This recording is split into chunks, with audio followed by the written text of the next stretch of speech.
How to use Samsung Health. Hey guys, welcome back to our channel. So today in this video tutorial, we'll be discussing about using the Samsung Health application. So now let's get started. First of all, you need to go ahead and download and install the latest version of Samsung Health application.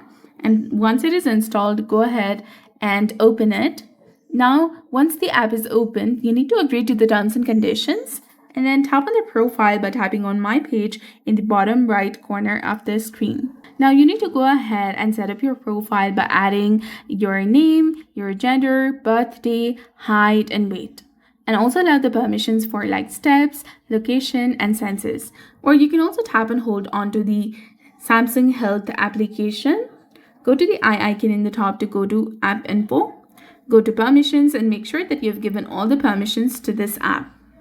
Now the app will automatically count your steps using your phone's sensors. You can also see your step count on the home screen under steps, and you can set a daily goal for yourself. The default is usually 6,000 to 10,000 steps, and mine is also set to 10,000 steps. Another thing you can do is you can track your heart rate, sleep, food intake, water intake, weight, and stress levels as well.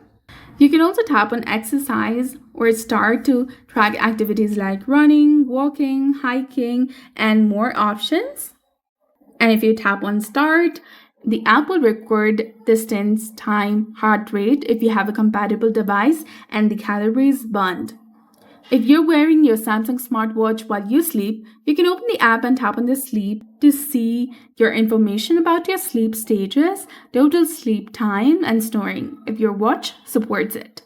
You can also connect your Samsung Galaxy Watch or other wearable devices using Bluetooth. This gives you more accurate tracking of things like heart rate, blood oxygen levels, stress levels, sleep, and more. And by tapping on Together tab in the bottom of the screen, you can join the challenges or compete with friends as well.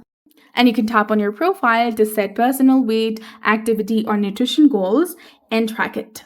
So always use the Samsung smartwatch for the best accuracy, and you can turn on notifications and reminders to help you stay on track. And also connect to Google Fit or MyFitnessPal if you use those apps. So that's it for this video. I hope you found it helpful. If you did, please like, share, and subscribe. Thanks for watching.